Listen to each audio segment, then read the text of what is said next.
안녕하세요. 삶의 진리와 지혜를 찾아가는 책 속에서 배우는 영적 멘토링. 오늘은 지난주에 이어 세 번째, 일본 최고의 대부 사이토 히토리의 돈의 진리라는 책 속에서 부자가 되려면 신이 내 편이 될 수 있는 일을 하라라는 주제로 여러분과 함께 하겠습니다. 부자가 되고 싶다면 돈의 본질을 알아야 합니다. 돈이란 무엇인가? 물고기를 잡을 때도 그 물고기의 성질을 알아야 잡을 수 있듯이 돈의 본질부터 알아야 부자가 될 수 있습니다. 우리가 쓰는 돈에는 힘이 있어 그 힘을 어떻게 사용하는가가 중요합니다. 결국 사람은 돈을 쓰지 않으면 살아갈 수 없는데요. 그래서 돈은 신이 만들어준 최고의 지혜라고 합니다. 부자가 되려면 무엇이 필요한가? 첫 번째 시간에는 수입의 10%를 지갑에 보관하라고 했습니다. 그 이유는 종잣돈을 만들기 위함이라고 했습니다. 두 번째 시간에는 부자가 된 것처럼 생각하고 행동하라고 했습니다. 오늘은 그 세 번째 시간, 신이 내 편이 될 수 있는 일을 하라입니다. 신을 내 편으로 만드는 방법은 무엇인가? 대부호가 된 저자는 이렇게 말합니다. 솔직히 말하면 나는 어릴 때부터 별로 갖고 싶은 것도 없었고 그저 푼돈과 자유가 있으면 그걸로 좋다고 생각했는데 신이 이런 무대를 마련해 준 것입니다. 내가 한 일이라고는 화장실이 들어오면 닦고 나온다든가 다른 사람을 칭찬하고 별로 맛이 없는 라면이라도 잘 먹었습니다, 맛있었습니다 하고 감사의 마음을 표현하는 정도입니다. 다시 말해 내가 할 수 있는 일상의 소소한 선을 행하고 덕을 쌓아왔을 뿐입니다. 신은 당신에게 대단한 일을 하라고 하지 않습니다. 할 수 있는 일을 하라고 말할 따름입니다. 신이 없다고 하는 사람들이 있습니다. 신이 없다고 생각하는 사람에게 신은 없습니다. 하지만 나처럼 신의 존재를 믿는 사람에게는 정말 신이 있다고밖에 생각할 수 없는 일들이 일어납니다. 이는 누가 맞고 누가 틀리다고 다툴 문제가 아닙니다. 그보다는 어느 쪽 사고가 행복하고 어느 쪽 생각이 즐거운지 문제가 아닐까 생각합니다.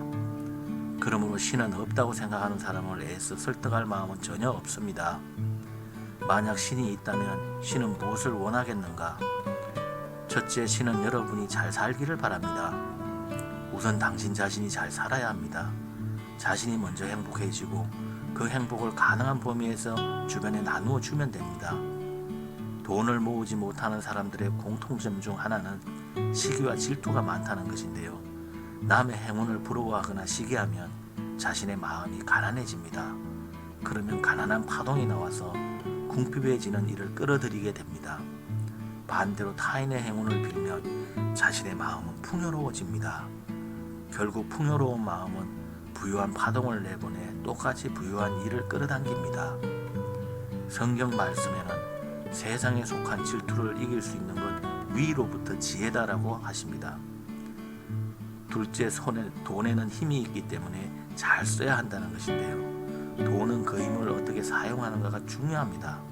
돈을 거만하게 사용하느냐, 감사하게 사용하느냐, 더럽게 사용하느냐, 깨끗하게 사용하느냐에 따라 같은 돈을 쓰더라도 결과가 크게 달라집니다. 그래서 빵을 하나 사더라도 이 가게 빵 참 맛있어요 라든가 고맙습니다 하고 감사하는 마음으로 사는 것과 나는 손님이니까 서비스 좀 하지라고 거만한 태도로 사는 것은 완전히 다릅니다. 또한 즐겁게 일에 손에 넣은 돈과 괴로움을 참아가며 받은 돈은 분명 다릅니다.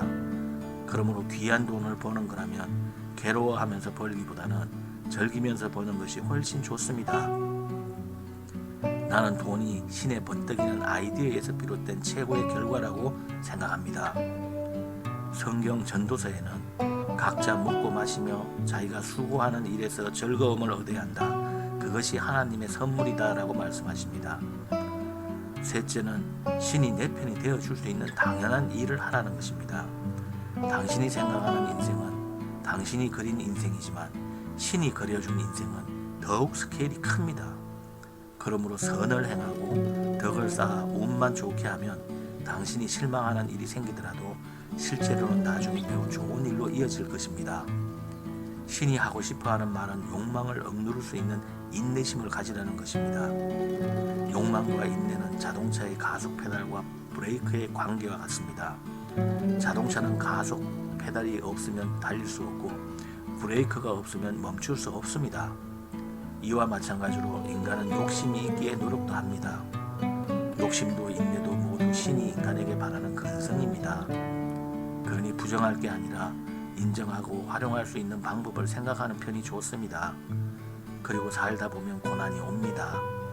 사람들은 대부분 고난을 두려워합니다. 심지어 고난을 겪기 싫을 뿐더러 오지 않아야 좋다고 생각하는 사람이 있습니다. 이런 사람은 대개 고난이 닥쳐오면 덜컥 무릎을 꿇고 맙니다. 아무리 싫어도 아무리 도망치려고 해도 시련과 고난은 찾아오게끔 되어 있습니다. 이는 정해진 일이고 피할 수 있는 문제가 아닙니다.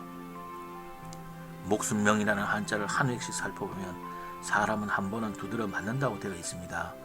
사람이 인생을 살아가다 보면 반드시 시련과 고난에 험신 두드려 맞게 되어 있는데 이때 어떠한 마음 자세로 마주하느냐가 매우 중요합니다.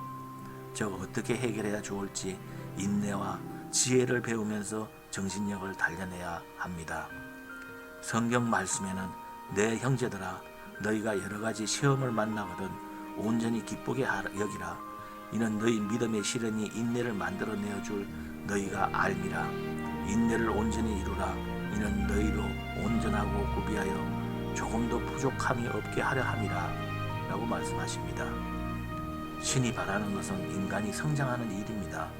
내 안에 있는 또 하나의 나, 생각과 감정, 마음을 넘어선 진정한 나를 만나는 시간, 부자가 되려면 신이 내 편이 될 수 있는 일을 하라는 비밀을 알고 나는 누구인가, 무엇을 해야 하는가, 어떻게 이룰 것인가, 삶의 핵심적인 세 가지 물음의 답을 함께 찾아가는 책 속에서 배우는 영적 멘토링으로 아름다운 성장과 위대한 변화를 통해 삶의 진리와 지혜를 얻으시길 기대합니다. 감사합니다. 여러분의 삶에 작은아마 도움이 되었다면 좋아요, 구독 눌러주시면 감사하겠습니다. 감사합니다.